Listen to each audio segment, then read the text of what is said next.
When I was choosing my topic for my inquiry project, I wanted to choose something that I was interested in, as well as something that would benefit my students in the Learning Center at the community college. I was simply enthralled by Urbanski's notion of modeling, and I had used a little bit of modeling while tutoring, but I thought that I would experiment and try to focus on modeling and the benefits that students get from it. In our Learning Center, the tutoring is mostly lecture based. And I think that by implementing more modeling, I will be able to help the students understand how pre writing and thesis building works so that they can do it independently, thus utilizing their time instead of procrastinating on completing their writing assignments. But I wanted to know what specific parts, or at least were some parts more effective than others. When I was first starting to delve into this inquiry project, I had many questions that I wanted to explore, but many of them had simple yes or no answers. And after receiving feedback from my initial blog, it was apparent that I was not going to get the answers that I needed with simple questions.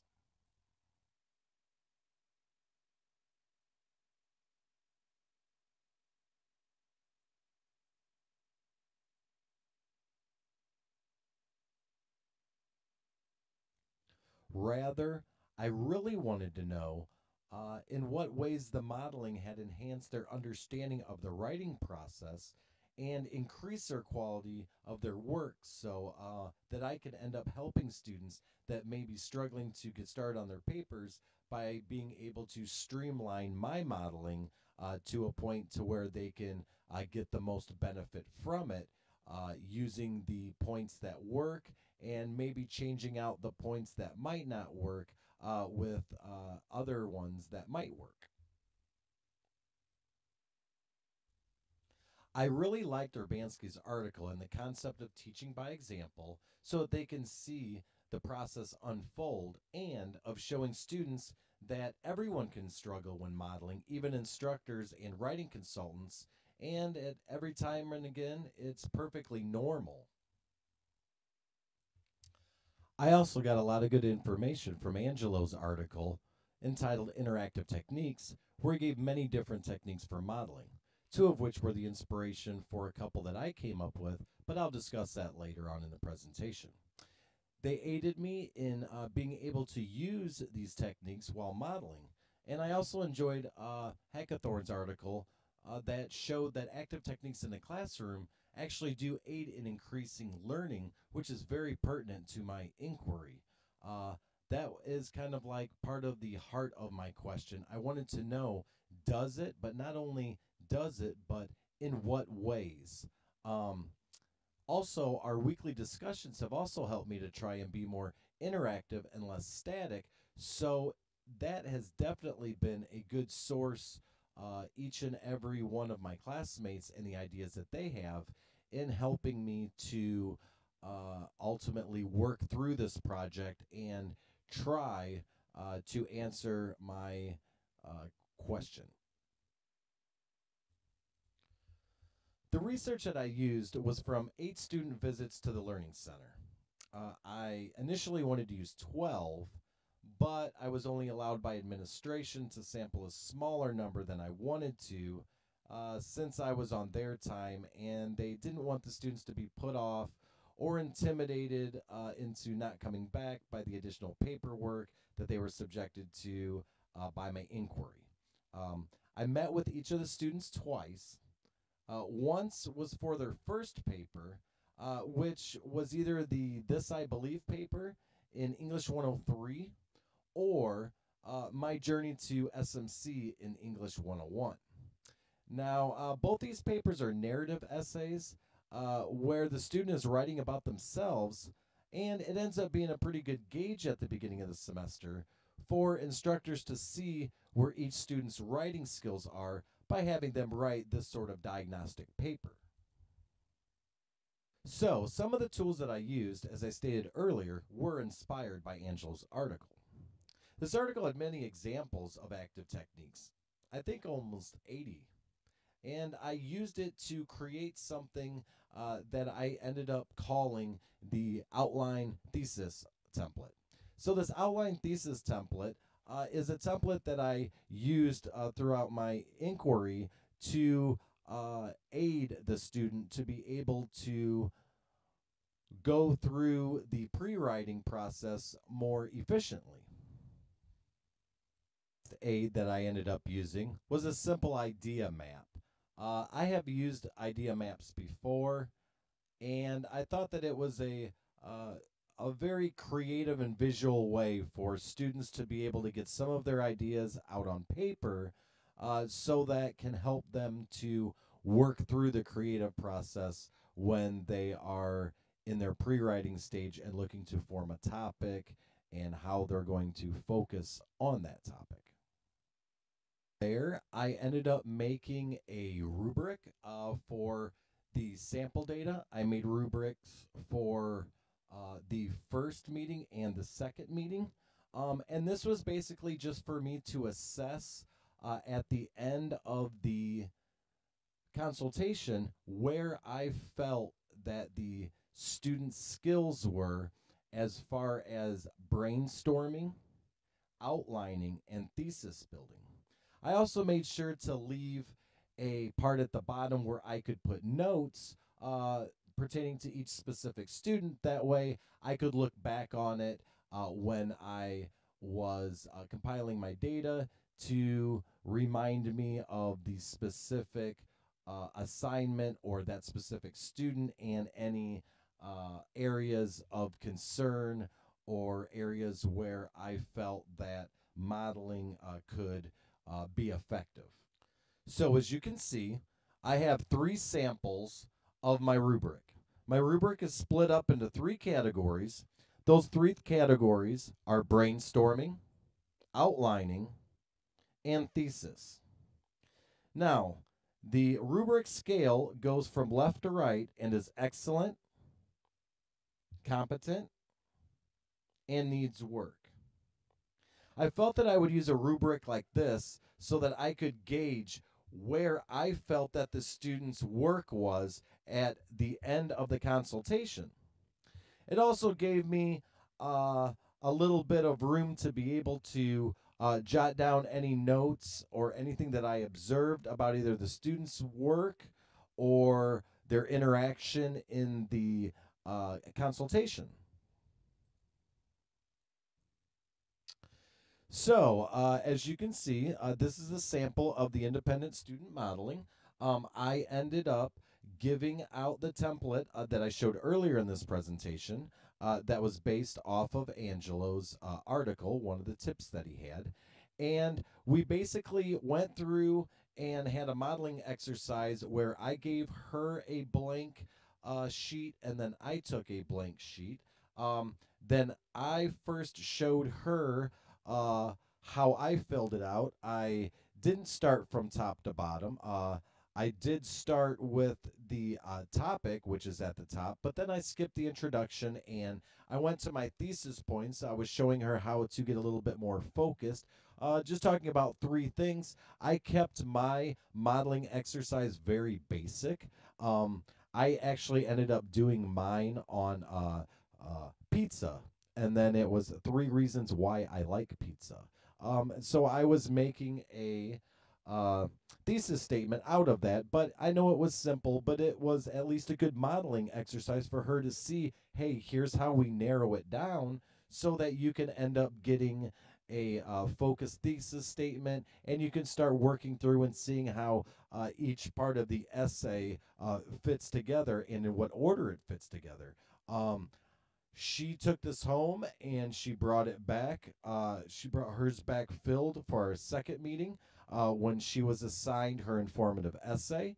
And even though she didn't fill out all of the parts, before for the first paper that she had to do, she was at the brainstorming stage. And she really wasn't sure what her topic should be, how to pick a topic, or how to outline. So just by being able to use this little bit of modeling and building this little template, she was able to not only brainstorm up an idea, but was also able to write out some possible thesis points, and she actually carried it through into her body paragraphs.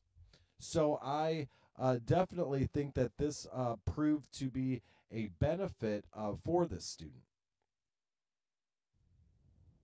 As you can see, this is a sample of an idea map that a student did independently at home, and then the student had brought to our second consultation. In our first consultation, I modeled a simple idea map, and that idea map is shown in an earlier slide. This shows that the student ended up understanding how an idea map helps when brainstorming so that the student can start pulling the ideas together that the student may have about working on an essay or a topic and start having some direction in where to proceed. So this is an example of the post-modeling exercise survey that I ended up handing out each student and they completed. I ended up streamlining it down to 5 questions. The questions that I was kind of kicking around early on in this project, they were kind of awkward and kind of too lengthy, and I knew that students really didn't want anything more than 1 page because I might not get very reliable data then. They might just rush through it so that they can get out of the Learning Center. So these questions are as follows. So do you feel that the tutoring session helped you today? Which would be a yes or no question. But explain how it did or didn't. And if it didn't, what could have been done to enhance the experience? And then, are there any specific concepts from the tutoring session that you found helpful and for them to describe it? In what ways did they find the modeling exercise helped them to work through this project more easily and effectively? And in what ways did you think you benefited most from the modeling? And lastly, I wanted to know if they thought that they would use the Writing Center again. Now, I know that there are a lot of yes or no questions there, but I always made sure to have a follow up question for them to explain. And as you can see by the data that I collected, the data that has been collected shows that each of my sampled students ended up feeling that yes, they did feel that they were helped. They explained how they did, and all of them thought that the modeling exercises were greatly beneficial and that it helped them to understand the concepts of uh, pre-writing and writing an outline and coming up with a thesis. So all these pre-writing things, and on top of it, it is something that ultimately helped them to then utilize their time when they were moving on to the second assignment, and it brought up and increased their quality in their writing because they could then move forward into the writing process instead of being stuck at one of the beginning stages. So, what were my findings? Well, out of the 8 students that were in the study, all 8 of them showed improvement post modeling exercise with their second paper than with only the skills that they came in with. And I think that's important. That goes to show that modeling was effective, and especially modeling in the sense of working with these templates that I learned about or were inspired by Angelo's paper as well. Um, there was a significant increase in competency in the areas of brainstorming, outlining, and thesis building because those are the 3 aspects of pre writing that we were involved in, and my rubric substantiated that. Um, and then 100% of the students were past the brainstorming stage and when they came in for their second appointment, which was great because 50% of them had workable outlines. But the fact that 100% did either by using the idea map or by just working through the template, there's something to be said about that. 50% of these students that worked with the templates, they ended up having work in theses. So they were actually able to continue on after either no refinement or a little bit of refinement and actually start working on their body paragraphs. And yes, 25% had a draft written. I was uh, I was definitely surprised by that because I thought that these students would only get to the um, through the template and then wait for instruction. And instead, some of them actually took the initiative and ended up writing a draft. So, 6 out of the 8 students stated that they would use the Learning Center again, but 2 stated that their schedules may conflict with another meeting or scheduling that they might have another class. But they all did say that they ended up learning some valuable lessons and techniques for being able to write a paper and get through the pre-writing portion of it so that they can at least submit some form of draft for either peer review or for instructor feedback. Now we get back to my original question. In what ways, if at all, might students find the tutoring strategy of modeling useful to enhancing the understanding of the assignment requirements and in the overall quality of their writing? Well, it gave them something tactile to relate to the concepts of brainstorming, outlining, and thesis building. It gave them the ability to apply the concepts that they learned in the consultation to their second paper, which does show retention. They showed improvement as to how far they were able to go with the concepts that they learned before the second consultation. And the quality of their work was much improved since they were able to concentrate on writing the draft or at least filling in the template a little bit farther than they would have as far as body paragraphs than just being stuck in the pre-writing phase. So what have I concluded? Well, I've concluded that using modeling has helped students to be able to make it further through the writing process by showing them how to work through certain concepts such as brainstorming, outline, and thesis building. I think that that's pretty important too because pre-writing is an important part of the writing process, but it shouldn't consume an abundance of the student's time. That way they can devote it to draft writing.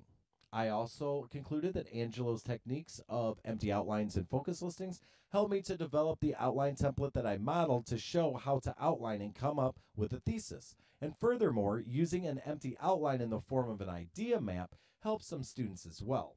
And lastly, that Urbanski's article helped me to see the relevance and importance of modeling and how it can benefit students to elevate their essay writing skills. And I think this is pretty important as well because it shows a student how to go from the beginning of pre-writing and go all the way into the beginning of draft writing.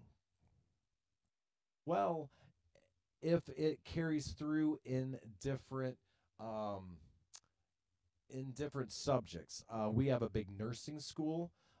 Nursing program that is in our school as well, and they have to write a lot of APA papers. So it would have been nice to see if this style of modeling, this whole concept of it, if it translates across the curriculum to where it would benefit those students as well, and to be able to have empirical data that actually shows that would definitely be something that I would have liked to have.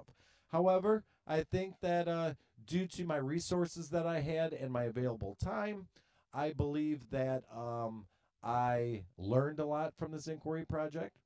I assisted the students to be able to increase the quality of their work and have a better understanding of the concepts of pre-writing. And lastly, I ended up finding some great resources as well.